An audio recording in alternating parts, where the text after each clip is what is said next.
Well, hello, and welcome to episode 152 of Stand Ups. Joining me today is Wajahat Ali. That's it. Just Waj. I'm Pete Dominic. Time to stand up with me right now.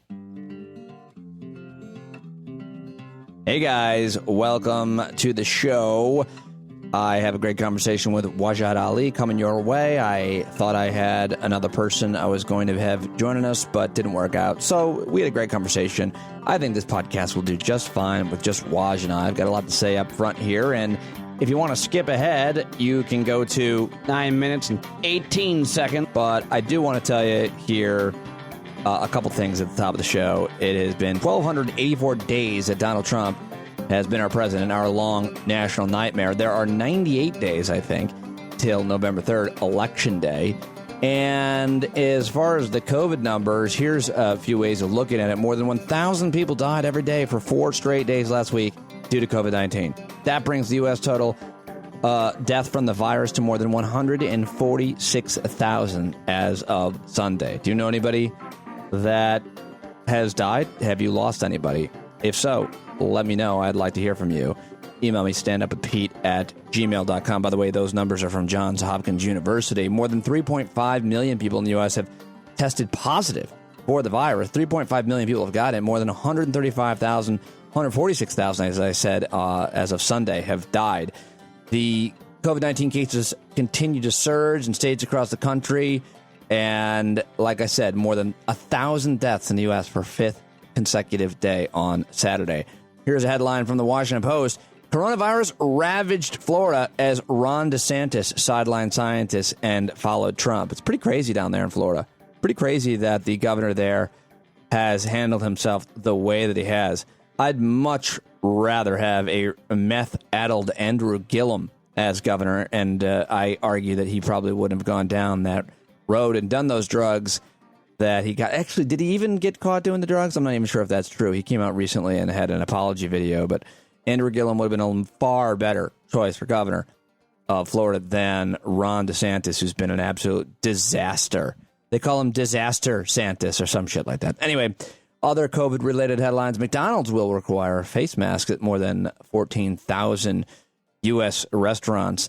And in the Washington Post, the editorial page editor, Fred Hyatt, posted a piece over the weekend titled, "In just 1 month, Trump commits a whole new set of potentially impeachable offenses." In it, Fred Hyatt writes, "You'll recall that President Trump was impeached on 2 counts, abuse of power for withholding aid and a White House meeting in a corrupt attempt to extort political favors from the president of Ukraine, and obstruction of Congress for refusing to cooperate with the legitimate House inquiry into his scheme." In June, Fred Hyatt writes, "I proposed 4 additional articles. The first was for willful endangerment of the American people for political ends with his fatally negligent response to the COVID-19 pandemic." The Washington Post Fred Hyatt thinks that's an impeachable offense. He goes on and says Article 2 was abuse of law enforcement powers that will have to be retopped because the offenses I included a month ago pale beside the recent reckless deployment of federal forces into U.S. cities for political purposes. As my colleague Ruth Marcus wrote, something terrible, something dangerous, and yes, something unconstitutional is happening in Portland, Oregon, where the objections of the governor and mayor, unbadged federal agents have swept peaceful protesters into unmarked vans and detained them, all so that Trump can posture as a law and order president. He goes on, I highly recommend you read that piece in the Washington Post. I highly recommend that you read the news, read the newspapers, read long-form magazine articles, read investigative journalism. I notice I didn't say any outlets, although I would mention The Nation, The Atlantic, The Washington Post, and yes, The New York Times, which have suffered from a tremendous amount of failure and abuse, but there's still a lot of great stuff. Just go through page A19 or the A section over the weekend of the New York Times and see how many articles that you are missing. I have no idea why I said A19. Something happened on page A19. I forget what it was. I had a good weekend. I hope you had a good weekend working on the Shed Studio. Got the electric in and ready to rock. I'm very excited about that. Next comes insulation and sheetrock and the floor. Getting very close, folks. Very close. I am relying on the generosity of 2 of my friends and longtime listeners. Nick DiFabrizio, Michael Reese have been awesome. And I can't thank them enough. So really excited about that. And what else can I tell you? Oh, the Cook Political Report, which I think is probably one of the best political analysis around, said that on Friday, while anything can happen, right now every measurable trend is going against Donald Trump. With each day that passes, it gets increasingly harder for him to claw his way back. The Cook Political Report on Friday flipped Florida from toss-up to leans Democratic, with national editor, my friend Amy Walter, citing the state's spiraling coronavirus outbreak that follows a Quinnipiac poll on Thursday that showed Joe Biden leading by 13 points in the Sunshine State.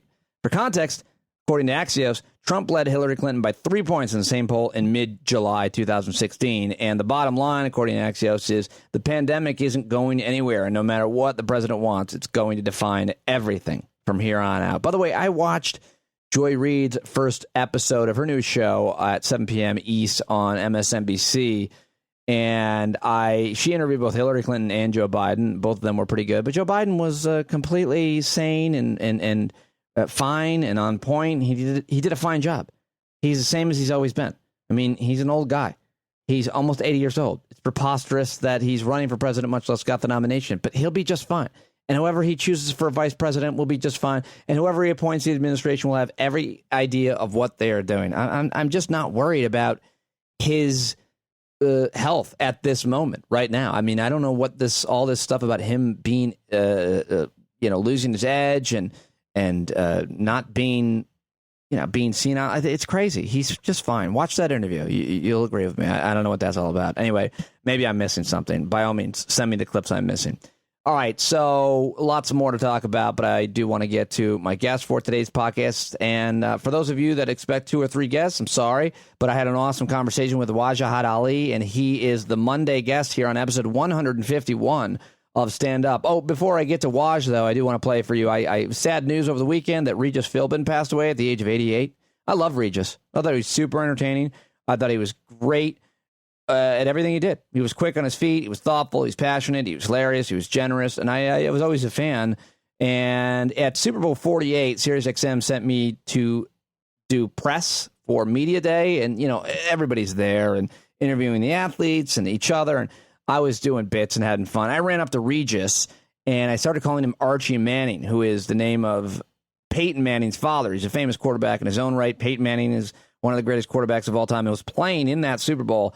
So I ran up to Regis Philbin and pretended like he was Archie Manning, and Regis was great. There's a whole crowd around us, and, well, here it is right now. Listen to the very end where he says, he thinks I'm Archie Manning. It's Archie Manning. Right there. Get in there.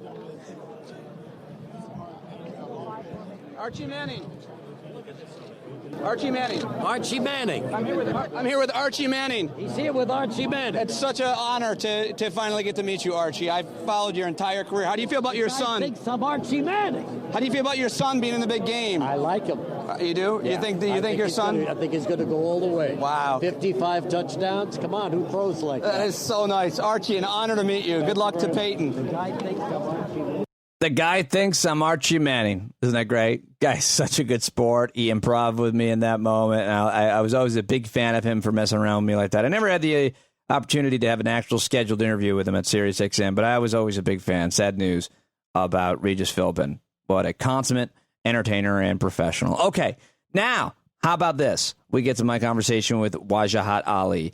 Waj is a really good friend of mine who has been joining me on the podcast for a few years, on the show at SiriusXM and now on the podcast several times. He is a writer. He is a playwright. He is a lawyer. You got to watch his TED Talk. You got to follow him on Twitter. He's a CNN contributor for a year, and then they didn't renew his contract, which was a major mistake, and I wish they would rethink that because he's one of the best commentators, one of the most honest, thoughtful, thought-provoking, funny, interesting guys I know, and I love talking to him. We've become very close friends over the years, and here is my most recent conversation with Wajahat Ali right now. Pete Dominic. Wajahat Ali. I don't know if that was cultural appropriation because I don't think it was any accent. No, that was an orgasmic, gleeful, yes. Joyful moment of panic and wonderment during a crisis in fascism in America. So I'll accept it. What do you think of a comedian telling a story on stage in the effort to make people laugh, and he does the voices of the different people in the story, and one of the people in the story is maybe Asian or Pakistani, and he does the accent perfectly, and it's not in any way pejorative what that person is saying. I think it's fine. I think, we've had this conversation We before. have? No, I think so. I feel like if it, let me put it this way. South Asians, if you can nail that accent and do it well, South Asians will not only be the ones laughing the most, but they'll be the ones booking you the most. Like, beta, there's this white, his name is the Peter. Fantastic Desi accent. Fantastic. This white. No, but if the white, me, was telling a story, and in the story I was talking about the brown, you, and I did the accent. I can't, but I'm going to go for it. And I said something, though, that's very sweet that you had said. And so my friend Waj said to me, you know what, Peter? I love my wife. She is my queen. She is my everything. And to be without her would be to be no longer alive. Okay? That's it. That's what I did. What a sweet thing that Waj said. Is it offensive when I did an impersonation? First of all, it's offensive only because it was so bad. That's That's fine. That's actually fair. But suppose I actually talk like that. Because some people, Mike Myers did Deepak Chopra.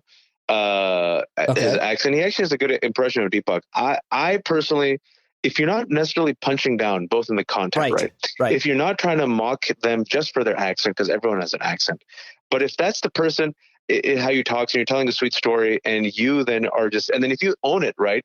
And this, you'd be like, he has, I love the way he talks, but this is me butchering his accent, and I always try. And then you even add and he says, Peter, that is just the worst South Asian accent. Just so bad. Please do it on stage. You can, you know what I'm saying? It's a way of doing it and winning over everyone, in my opinion. But then there's, Chappelle did it in his last special, right? He did the Asian accent, and he goes, my wife hates it. He pushed all the boundaries and buttons. Oh, but black comedians can get away with it.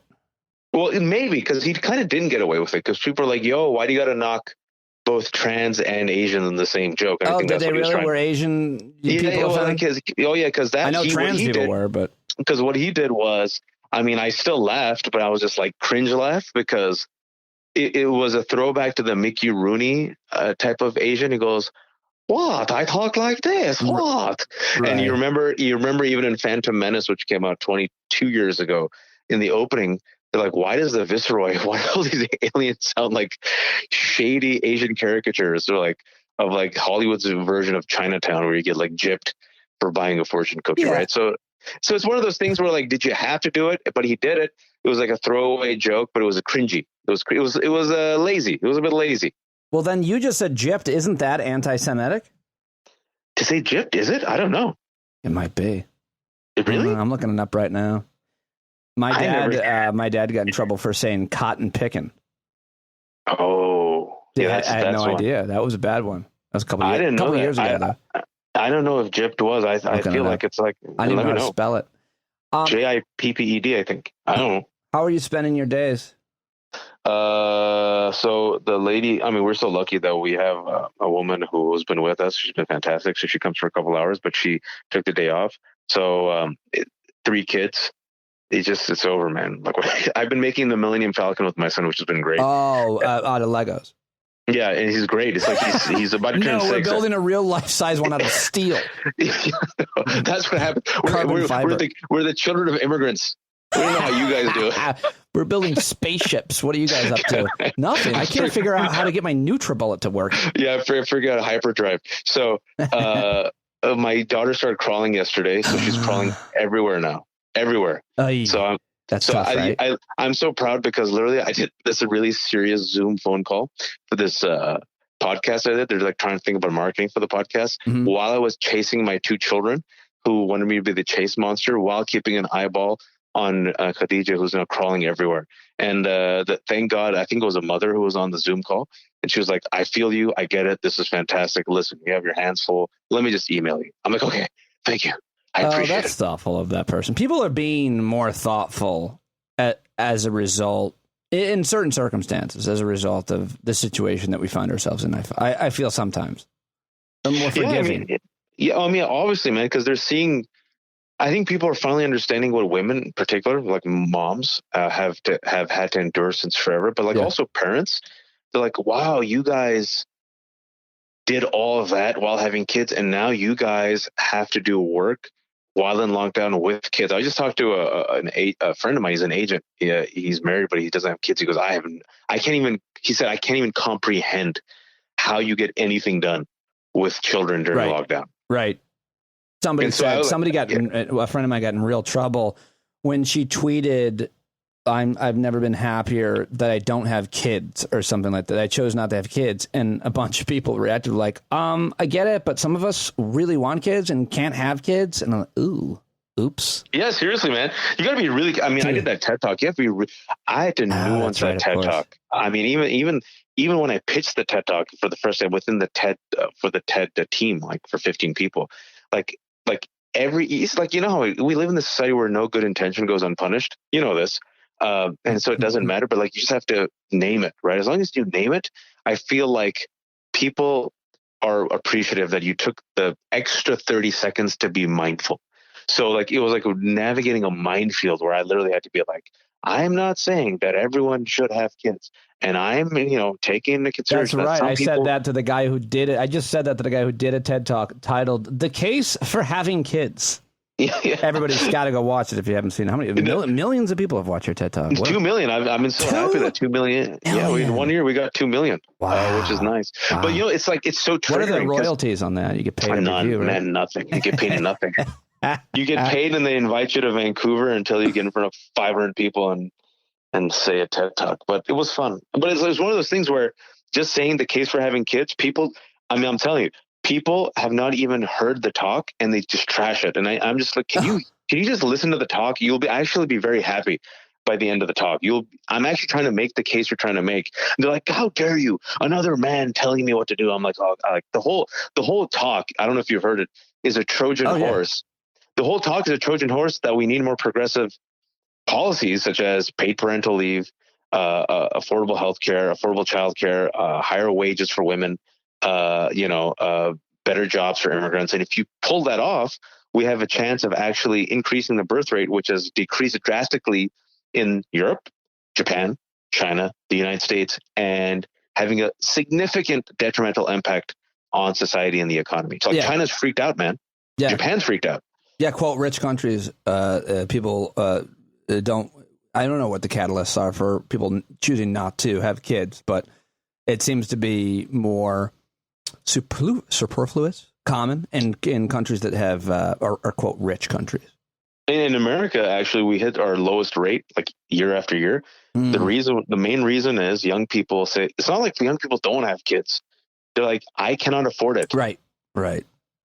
Which is a damning indictment of the world's most wealthy, powerful country. Yeah. That human beings are opting out of reproducing because they're struggling just to survive. I'm doing a TED Talk called "Why White People Need to Have Kids with Other White People," because we are losing our majorities as well, and I'm pretty terrified about that. It's called the anti-replacement theory. Yes. Yes. It's called the addition theory. Can you imagine if TED approved a super racist talk? But they white are though. People need to mate with other white people. We need to keep our race going. See, you joke, but I'm sure we're going to talk about this. I've said this on your podcast multiple times about what we're going to witness, what's going to happen, and I was seen as crazy. I think that is going to, with both sides journalism and both sides, the way that the Republican right-wing party has kind of worked the refs and whined and complained and manufactured outrages, and how all of society, especially the media, keeps caving to bad faith actors. I will not be surprised if what you just proposed will be a TED Talk in 5 years. Well, a TED Talk maybe not, but well, let me ask you what you think are examples of that. I mean, obviously I agree with you, but media caving to these kind of false equivalencies, and how often do you feel like you see examples of that? Is it daily? I mean, it's got to be daily, right? It's daily, man. Look at, I just tweeted this out right before I came on. Now cancel culture is trending. And I was like, mother F my life, right? Because, and I warned people, I said, cancel culture is the new political correctness. And that was a term that was mainstreamed and weaponized in 1990. There was a reporter who talked about it in a New York Times article. And in the 90s, this term that like barely existed, it just blew up, right? Like if you go do the Lexis search terms, right? And it became mostly a weapon of the right for 20 years to complain about rampant political correctness on college campuses, rampant political correctness in the media.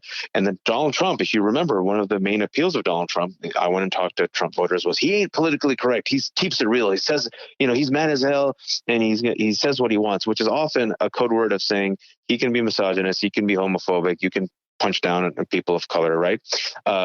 Free speech for me, cruelty for you. And so cancel culture is now kind of an updated remake of that, where it's mostly driven by people in power and privilege. You're like, how dare you critique me? How dare I can't get away with saying all the racist crap I was saying for my whole career. And now these darkies and these women are fighting back using, wait for it, their free speech. And so the king of cancel culture, in my opinion, is Donald Trump. They canceled Lieutenant Colonel Vindman. They've canceled Colin Kaepernick. Have you seen these people who are like so upset about cancel culture? No one's talking about Colin Kaepernick being reinstated. That's a really good one, Colin Kaepernick. He was. If by cancel culture you mean that some kind of mob gets somebody fired and they can no longer find work as a result, then what could be a better example than Colin Kaepernick? That was a really good still one. Isn't in the NFL, and the people who lobbed for him were the right wing. Are we going to be complaining when he's like 75? Somebody sign him. At some point, he's not qualified. I think it's done. It's one of those things that's unfortunately done, but it's a great thing to throw in the people's faces to reveal. I hate the hypocrisy. Like if this was let me put it this way. If you were consistent in your standards, I would respect it. I'm like, I get it. That's great. But most of the time, the inconsistency, the hypocrisy, the double standards, the lack of awareness is what has really pissed me off and like made me just call them out repeatedly. So Colin Kaepernick, all right, cancel culture, you're really upset about cancel culture. How many of you guys have vociferously defended Colin Kaepernick's right to take a knee peacefully during the anthem to protest police brutality? Well, number one. Yeah. And how many of you have asked for him to be reinstated? Because if you really are against cancel culture, this dude had his NFL career destroyed. And thankfully now, a couple of years later, finally, like America's slowly catching up. And thankfully, like Nike and like others like Ava DuVernay and Netflix, he's been able to finally, have a kind of a lucrative comeback. But his career is gone, bro. It's done. Yeah. But I mean, Trump has attacked so many private citizens by name.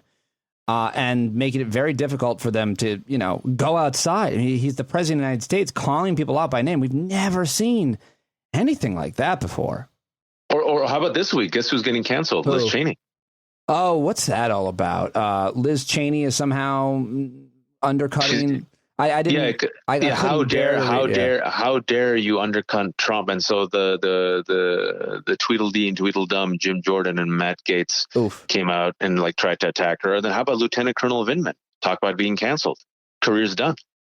Yeah, a celebrated Army veteran who got a Purple Heart in Iraq. Canceled. And just for his duty for being a patriot and speaking out and talking about his concern about Trump using and abusing the office of the presidency to coerce Ukraine. It's all it's all everything that you're saying, though, is also further evidence of a cult. It's inconsistent in what you're saying as well. And sometimes you'll see consistency with a guy like Sean Hannity. He'll be like, I don't want that person to be canceled. And there is a consistency sometimes amongst, by the way, white people, I would say, who are, especially in media. I'm talking about Bill Maher and Sean Hannity and my friend Joe Rogan, who I know pretty well, and other people who are terrified that they, because they make their money on subscriptions and advertising, and they're protecting each other. But it's always, but find me, and I'm sure there are people of color who have complained about cancel culture. I'm sure there are. But who are they? Find them for me. It seems like a very white thing to do. With the peppering of people of color, Thomas Chatterton Williams, and a few others, but not that many. Really, not that many. I wanted to talk with you about this today, so I'm glad you brought it up. But also, I feel like in the entire matrix of things to be concerned about, this does not seem to be a thing that is affecting. It's only if it's affecting anybody, it's only prominent people generally in media, and it's not affecting many people. And the way I think about what I'm going to talk about and who I'm going to talk to is how much does this affect the society, any number of issues. And given that we have a pandemic and an economy and climate change and racism and everything else that we have, it seems like such a weird thing for anybody really to be prioritizing. Although I love the way that you talk about it and point out the hypocrisy and the ridiculousness of it. But in terms of the scheme, in terms of the scale of things that we're talking about, Waj, where does this rank? I think it ranks somewhere right between climate change and police brutality. I mean, it really should keep us up at night when Barry Weiss self-expels herself from one of the most lucrative and influential jobs.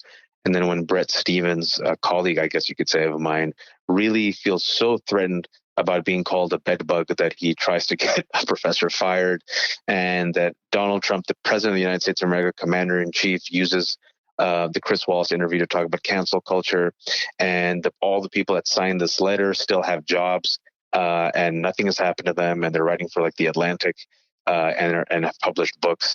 I mean, while people are starving right now and 5 million Americans have lost health insurance because they've lost their jobs and 140,000 people have died, Pete, I really think this is a top threat. And that's me dripping with sarcasm right now. I'm drenched in sarcasm as there's a flood in Virginia. But it's what I told people, and I just tweeted this out, is everyone's like, I think someone earlier today I read, glancing through Twitter, oh, cancel culture, no one cares about it. It's just like you said, a bunch of like aggrieved, really privileged writers who are terrified that they're going to be canceled, and so they're kind of doing a proactive defense. But I disagree.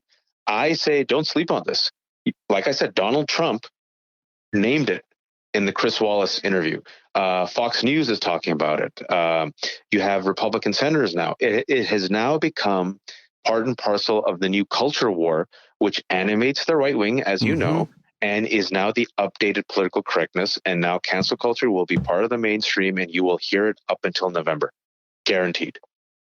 You don't know anybody who's gotten quote canceled, or what, you don't even know how to define that. Well, what is cancel culture? Like, how would you define it exactly? It's that you get drummed out of society and in such a brutal way, so publicly, that you'll never be able to hold down a job. No one will ever hire you. No one will ever be in a relationship with you. You've been canceled. That's right. That's how I would define it. Like, you've been ostracized to the point of, we look at you and we're like, throw in the towel, white towel. No way.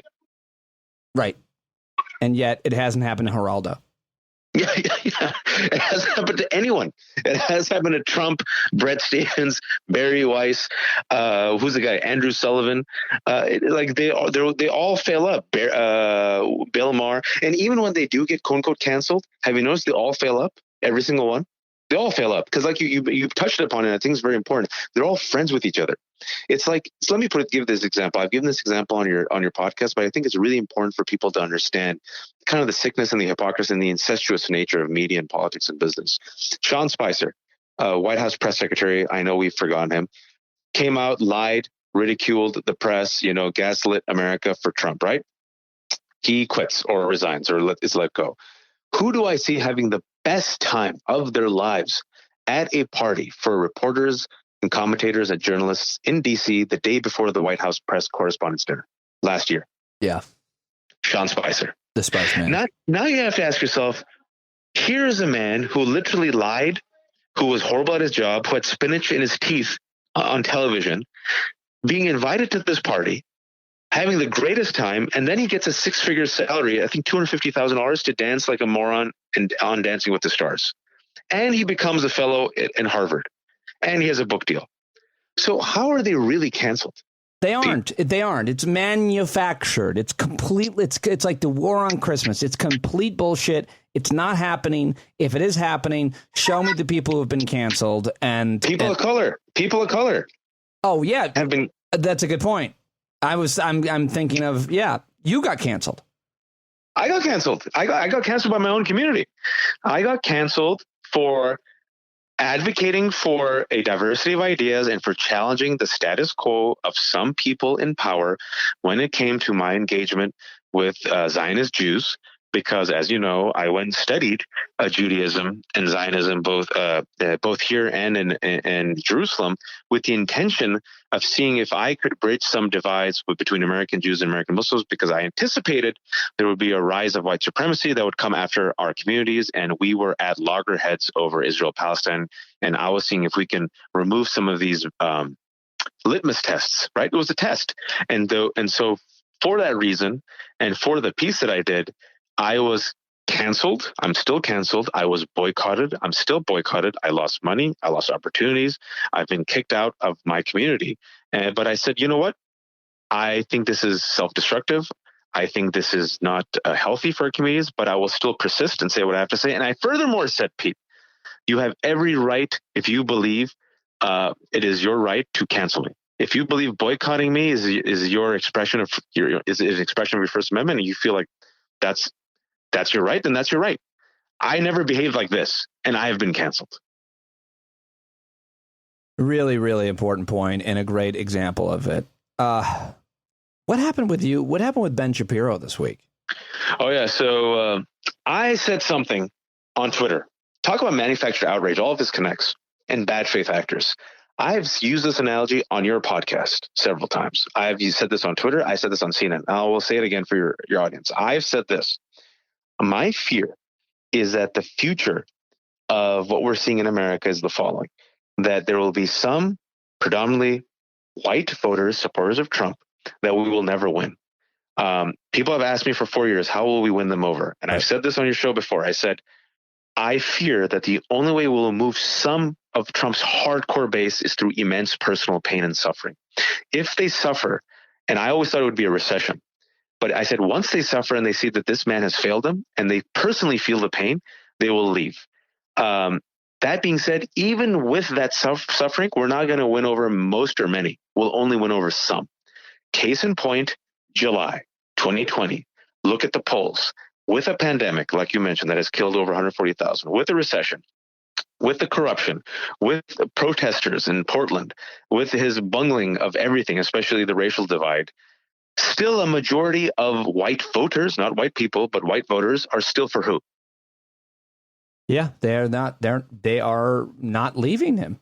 49% Trump, and Biden actually has 43%, which is better than what Obama and Clinton got, which was 39%. So the analogy that I gave was, and I've been warning this for 4 years on your show, is we have to realize, and this was an analogy using figurative language, that if given a choice between renting a room in their house to a person of color or burning down the house, some of these folks will elect to burn down the neighborhood.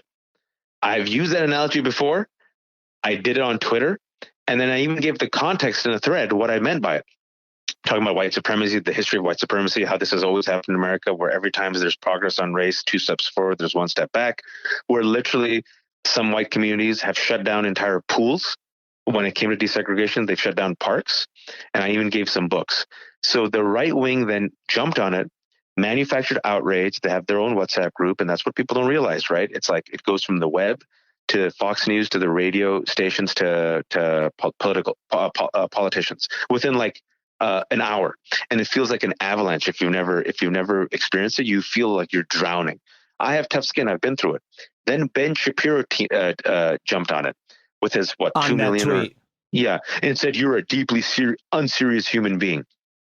So instead of caving, you saw what I did. Oh yeah, you punch him in the face like Bugs Bunny, not like Daffy Duck, but I was like Bugs Bunny. Yeah, no, that's that.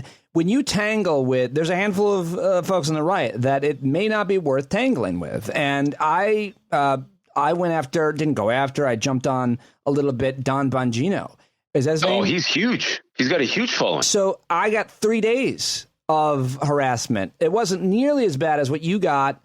And I don't know if you're still getting it from what you did tangling with Ben Shapiro. And I interrupted before you got to say how you responded. How did you respond? And I'll pick up the. Oh, so like Bugs Bunny, I responded to him and I said, "Thank you, Ben Shapiro, a deeply serious human being, for your comments. I wish I could be a deeply serious human being like you." And I did like 4 tweets where I used his insane comment on climate change, where he basically in college one time said, even if the sea levels rise 5 to 10 feet, you could just sell your house. Yeah. And then the second one, I said, I want to be so deeply serious like you and promote the debunked conspiracy of 800 million Muslims that were radicalized that got debunked by everyone. Oh, I wish I could be a deeply serious human being like you. And I just dunked on him using his own quotes. And then I ended it with his classic freak out meltdown over his interview at the BBC. Remember when he just left? Oh, do I? It was amazing. Yeah. And so he never responded, and people just went crazy and retweeted it. And as a result of that, though, I've been getting death threats and lovely comments for the past 2 days. And each time I get one, I'm just sharing it. What are the ethics? What are the ethics with you sharing an email with that person's email address in it? I know you thought about that before you did it. I since it's so clear that it's a made up email, I don't care. Oh, really? You think that they are? You think that because they called you the N-word a lot, and then I don't know if there are things worse than that. I suppose wishing horrible things on your family, but I mean, and also promoting. They're really obsessed with goat sex. They really want me to have goat sex. They're really obsessed with male anuses, putting things around in it. Or well, around I feel like they're just a lot of them are obsessed with dicks. And it's interesting because so here's the difference. If they go after a woman, there's threats of violence. There's just anti-woman misogynistic bullshit. If they go after a brown person, it could be really racist. If it's a black woman, it's both. But in your case, it's like very racist, and they go after everything they can. In my case, there's been a few times where they've come after me, these crazy people on the right. One was after my appearance on Joe Rogan, where there was a lot of arguing, of course. And one was most recently, it was Don Bongino. And what they said over and over was suggesting that I wanted to be with a man sexually, or that I should be. Just you, and also saying that my head itself looks like a dick, which is not inaccurate. But the point I'm trying to make is, they don't, as a white man, as a white straight man, they can't really hurt me. They make all these homoerotic comments, which don't affect me at all, because I could care less what anybody thinks about my sexuality. Care less, does not matter to me. But they can't hurt me with racism or violent threats of sexism. And it's really interesting when they go after you or a woman versus a white guy like themselves. Well, we get the trifecta because they can go after race, they can go after religion because they know I'm Muslim, and then they go after their really remarkable obsession with penises and buttholes, male buttholes. Yes, they love them. Then I mean, it's just like someone literally said, "You smell like dick," and I'm like, "How would you know what a dick smells like? And what does that even mean?" Well, I do. I spent time with you, and that actually is what I meant by most of these comments were wrong. Most, but mine is fragrant. You didn't let me finish. And by smelling like dick, I mean you smell like Old Spice. That's what you smell like. Like lovely and refreshing. How are you going to deal with this comment? My daughter is 15, and she said to me, "Dad, can you not wear Old Spice deodorant anymore? It smells like a guy I got with." What? Wow. That's damn. That would floor me for the day. That's why I just let it sit there. Yeah. I don't even smoke weed. I would probably start smoking weed that night. Well, I was smoking weed during that moment. I was like, what about weed? Don't I smell like that? No, but I agreed with her. I was like, yes, you got it. I'll get a new deodorant. We don't need those things being mixed up. All right, moving on. I wanted it. You're also tweeting a lot of media criticism, specifically the kind of mainstream media handling of the Trump, quote, return to normalcy and seriousness and how he handled the press conference yesterday. A lot of people jumping on ABC News, Rick Klein, for a piece that he wrote for Newsweek. Basically, I can't find that quote now, but what I mean, this is not new, and I think it's really important. What is it? How is it that the White House press corps, specifically, we focus on them because they have more access to the president and the administration? How should they handle the president and the administration? What kind of questions should they ask? Because the argument that people make, like you, and I think it's true, is they don't want to be too critical because they want to maintain access. The access argument is something I've heard as a member of, quote, media for years. What should they be doing? How should they be handling it? I mean, so Jay Rosen, who's a professor of media and a critic Jay, at NYU, has done fantastic work. Soledad O'Brien has really done a fantastic work in critiquing the media. What I will say about the access part of journalism is it's so true. You see it in the green room all the time, whether you're in MSNBC or CNN. And and I could tell you that even some of the newspapers and magazines have been threatened by Trump administration or some Trump officials saying that you have to get rid of that commentator, or you have to get rid of that personality, or else you will lose access. And so some people go. So Reza said that's what happened to him. I know another person who I won't name right now. They have their own story that happened to them. And so it's like this balance of how do you how can you do your job? But in order to do your job, you have to be in the room. How right? can you speak truth to power and maintain your access to power? Yeah. And some people do that. But what do you say, or how do you justify that with this administration that only uses the White House press the White House press space to not engage with reporters, but to promote disinformation, attack journalists and the free press, and basically cater to the audience of one Donald Trump?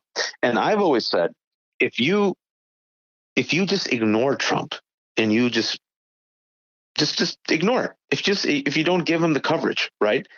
First, he will die, I think, like figuratively. But second, you're not amplifying it, right? I would say with his press conferences, do a delay. I said this a couple months ago, and other people have said it.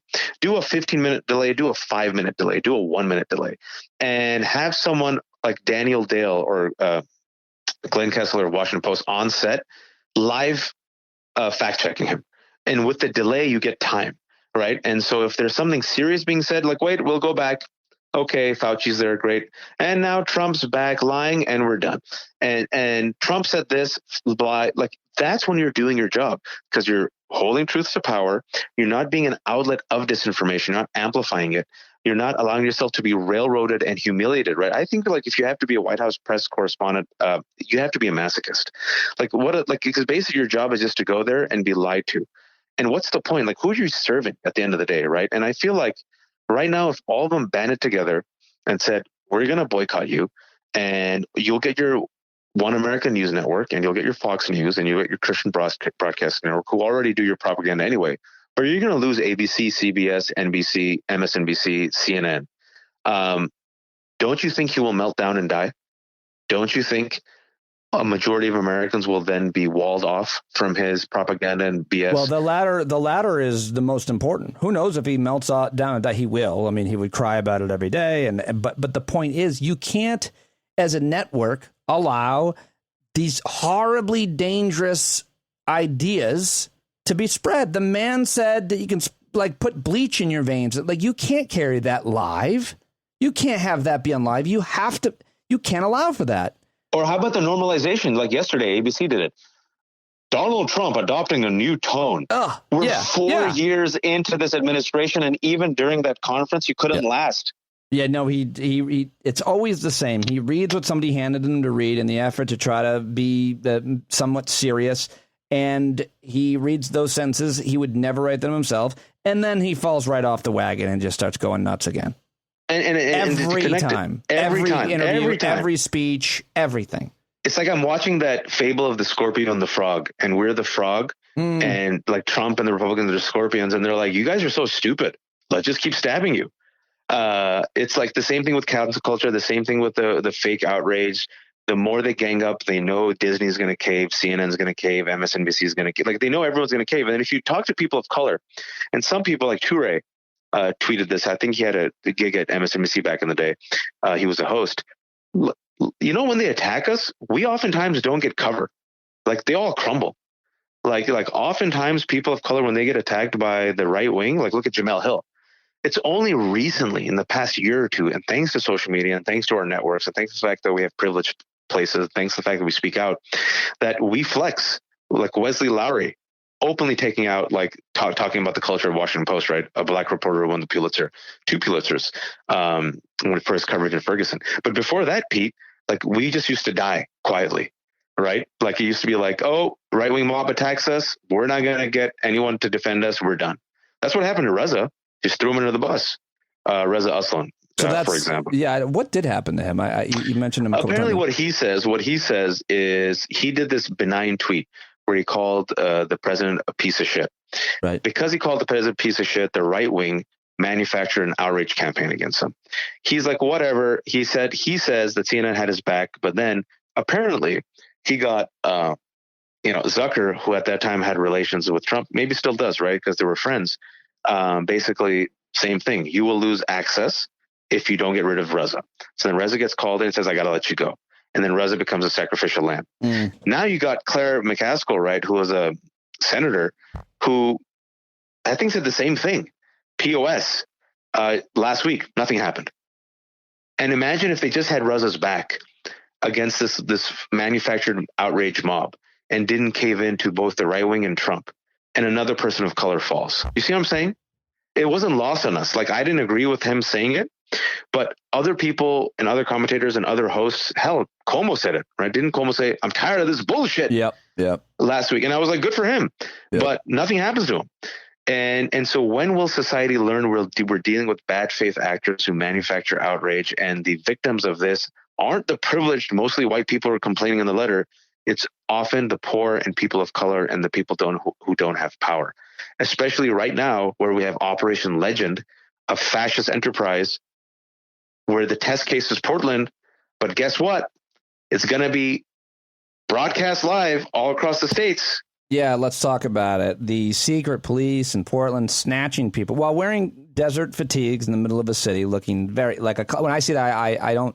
Easy to say from the comfort of my own home, but they look like clowns to me. They're wearing desert fatigues in the middle of a urban jungle. It's preposterous. But they are snatching people in rented minivans, which is also fun to make fun of. But if it wasn't so horrible, it would just be pathetic and hilarious. It is terrifying what is happening. And I think it was Dr. Richard Haas who was saying that the real, test of this came in D.C. outside the White House in Lafayette Park a few weeks back. Let's go. Then it was Portland. Then where will we see it next? And who's allowing for this? And how is this okay? And by the way, where are the Republican conservatives, states' rights people saying that the federal government should not be allowed to go into states and cities and snatch citizens off the street? I thought that was the CIA that did that 10 years ago. Oh, how about the Second Amendment, right? That's why we need the Second Amendment to stand up against tyranny and fascism if the government ever intrudes and takes over our homes and our liberties and and attacks our families and our friends. That's why we need the Second Amendment to protect against the tyranny. This is fascism. This is, armed men without tags, literally snatching proactively. Remember, proactively, that's what the DHS chief said. We're doing proactive arrests. What the F does a proactive arrest mean? That's like Minority Reports, right? Yeah, before the crime is committed. Yeah. And so this is like, who's precog? Can be Trump or Kushner. I digress. That's my Minority Reports analogy. But this is fascism. This is what happens in dictatorships, secret police being unleashed. And this is, if I might make this point and connect the dots, all this is connected because America was fine with the war on terror. America was fine with the creation of the DHS, with the expansion of surveillance, with the strengthening and militarization of police, with the expansion of the military-industrial complex, when it was unleashed against Black people for the war on crime, when it was unleashed against brown people for the border, and when it was unleashed against Muslims after 9/11. And all of us said, you do not want to unleash this beast. Because once this beast is unleashed, it's very hard to tame it. And now that war on terror is being played out on the American streets. The suburban streets of Portland are the battleground, and the enemy are Portland moms. And you're seeing people who look like they belong in a Fallujah on the streets, tear gassing and beating up American citizens for exercising, wait a minute, their First Amendment right to protest and demonstrate. And Republicans, silent. And so when I say that these people are going to burn everything down, figuratively, for power and ideology, was I wrong, Pete? No. And another thing that you weren't wrong about and haven't been wrong about, sadly, I wish you were, is I wish I was too. white supremacist terrorism in the United States of America. I've been banging this drum for such a long time. I think it's what brought us together. I was like, oh, that guy says it so eloquently and passionately and with credibility. And I read this morning in the New York Times morning email, the Anti-Defamation League counted 42 killings in the United States last year that were committed by political extremists. Of those 42, right-wing extremists committed 38. That continued a pattern. Over the past decade, right-wing extremists have committed more than 75% of killings by extremists. And another such killing took place this week, according to investigators in New Jersey. They say that Roy Denhollander fatally shot the 20-year-old son of federal judge Esther Salas and wounded Salas' husband. Denhollander identified himself as part of an anti-feminist movement doing battle with a cabal of feminazis. His online screeds also included racist language. 42 right-wing, of those 42, 38 were committed by right-wingers and right-wing extremism. And over the past decade, 75% of the killings have been by white right-wing extremists, but we do not call them terrorists. Or how about the Boogaloo? I mean, the Boogaloo, these right-wing extremists killed 2 cops. No one's talking about them. They killed cops. They're very fine people. Charlottesville. I mean, the FBI is saying, like, this is the number one domestic terror threat. We've seen that, according to the Yahoo story, where they got a document from the FBI, they warned last year that QAnon, which is now mainstream AF, as the kids say, is going to be a domestic terror threat. And they're warning, as we get increasingly to 2020, that either individuals or groups will be radicalized by this QAnon conspiracy and might actually commit violence. Now QAnon is as mainstream as possible. I mean, it's mainstream. The people are being elected in the Republican Party. People are running for office who are QAnon supporters. I talked about it last week. Yep. Michael Flynn. Flynn openly took the QAnon pledge and videotaped himself. So how will a democracy survive? And what do we do when we've lost a third of this country? And what do we do when one of the 2 political parties is increasingly becoming an extremist minority party willing to figuratively burn it all down? And so all that, going back to my tweet that got me all the hate mail earlier this week, was I wrong? No, you weren't. And I want to be wrong. And I want to be wrong. Well, I want nothing more to be wrong. By the way, on that tweet, FoxNews.com took a piece from a guy at FoxNews.com, Joseph Wolfson. Somebody wrote a piece all about you. The whole piece is about your tweet. New York Times writer Wajahat Ali makes eyebrow-raising claim about many white GOP voters. That's the headline at a piece at FoxNews.com. How'd that do for you? Yeah, it was great because they used a really nice photo where I looked young and they had makeup on me. I was on a panel and people were like, "You're handsome." I'm like, "Thank you." And you know what was happening? Portland was happening. The Chris Wallace interview was happening. COVID's happening, and they decided to run with this. We're dealing with bad faith actors who will rationalize burning it all down for the sake of power and ideology. And if you don't believe me, you haven't paid attention to the past 4 years. That's my take. If you don't believe me, you don't have paid attention to Portland.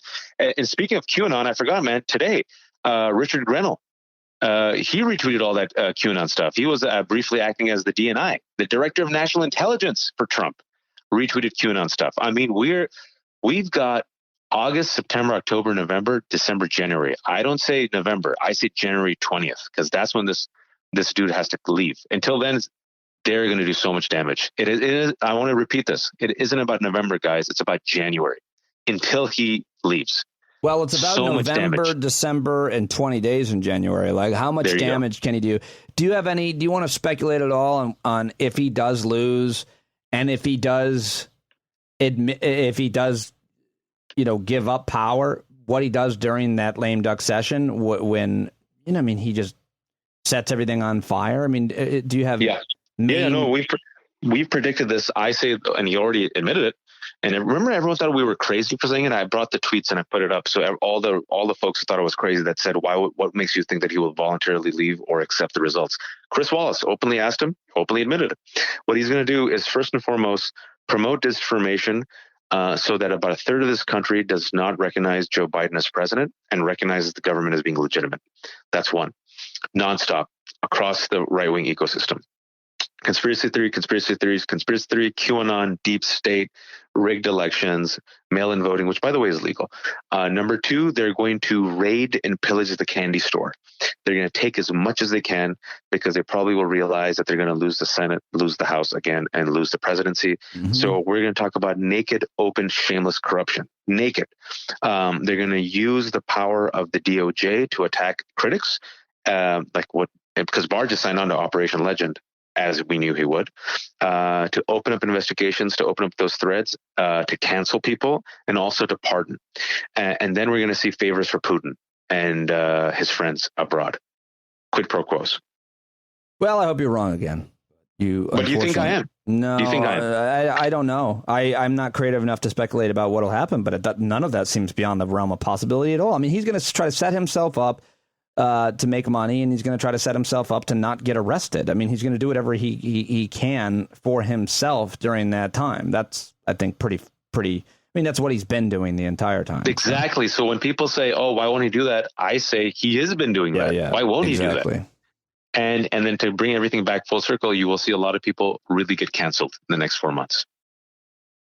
I want to say that before we wrap here, you were instrumental in helping me turn my life around after I lost my gig at Sirius, and I'm doing very well now. The podcast is nice. Got a lot of support, and it's growing. It's not obviously anywhere it needs to be, but I can see it going that way. I think I found out what I need to be doing here and how I need to be doing it, and I'm just super excited about this daily show being a place for people to maintain their sanity and hear from the best experts and smartest people that I can find and feel like a community, which I'm doing my best to create. But you were so instrumental in that and helping me turn that ship around. And I wanted to thank you on the record so everybody could hear it, because they can go back and listen to those episodes where you did just that. And you're just one of the best people I know. And I'll never forget that.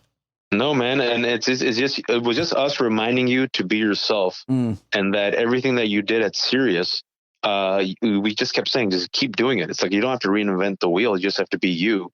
And then once you do it, what did I say? People will show up.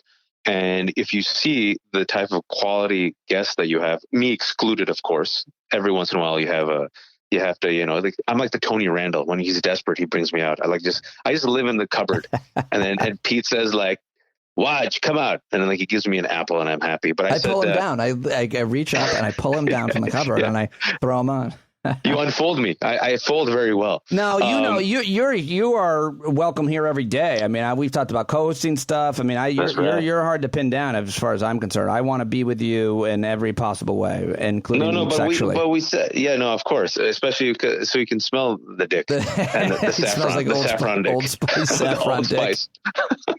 That's the merger between the West and the East. Pete, Dominic, and Wajahat Ali are the future. They smell each other's dicks. Old Spice meets saffron. Nothing wrong with that. It can happen. Nothing. No, but wrong what with I was saying is, like, look at the quality of guests that you have. Look at the quality of people who show up on CNN and MSNBC. Quality of conversations, and you're onto something, because this is going to be the future of media. Yeah. For better and for worse. Yeah. And you could be your own boss, and you'll be your own boss. You'll produce your own content. You're getting people willing to pay for that. And within 4 months, I know the numbers because you told me, but it's impressive. And that's only within 4 months. So you imagine 8 months from now. Yeah. And I said to you, and if you remember, we could say it on the record, I said, if Joe Rogan can do it, why not you? I'm working at it.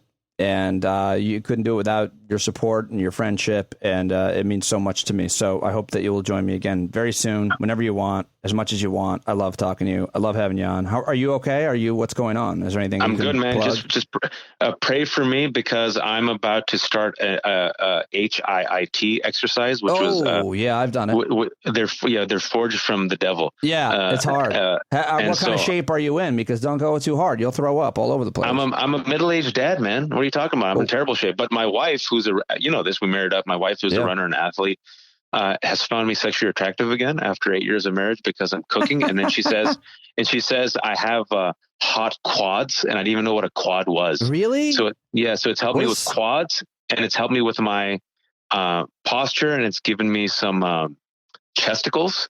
What a specific compliment, the quads and the chesticles. I've never heard that, but would you be willing to share some of those images on Twitter or Instagram, whatever? I mean, I think I kind of want to see I kind of want to see your quads now. If I show the quads, then I have to show the D because they're so like I can't. Like I have to go all.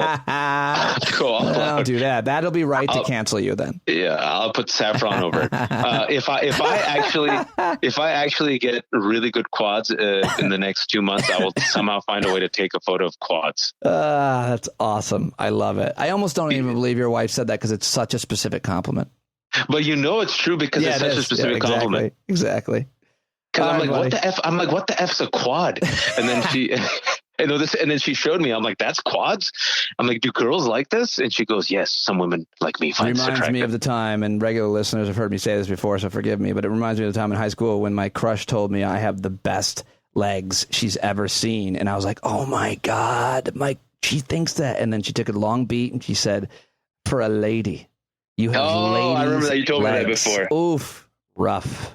And then your penis that rose for a second just died, and there was like it played the violin. It ran and it hid for 2 years. It did the song. Like, by the way, for women who don't realize, the penis does talk, and when that happens, the sound is. Mine was more of a cowering and like a dog. And just ran away like a cartoon coward that it is. Yes, that's it. Oh my gosh, it felt like I was talking to it. Well, this ended. That was good, man. That was fun. I love it. Thanks, pal. I love you. I appreciate you. I'll talk to you soon. All right. Take it, bro. Bye.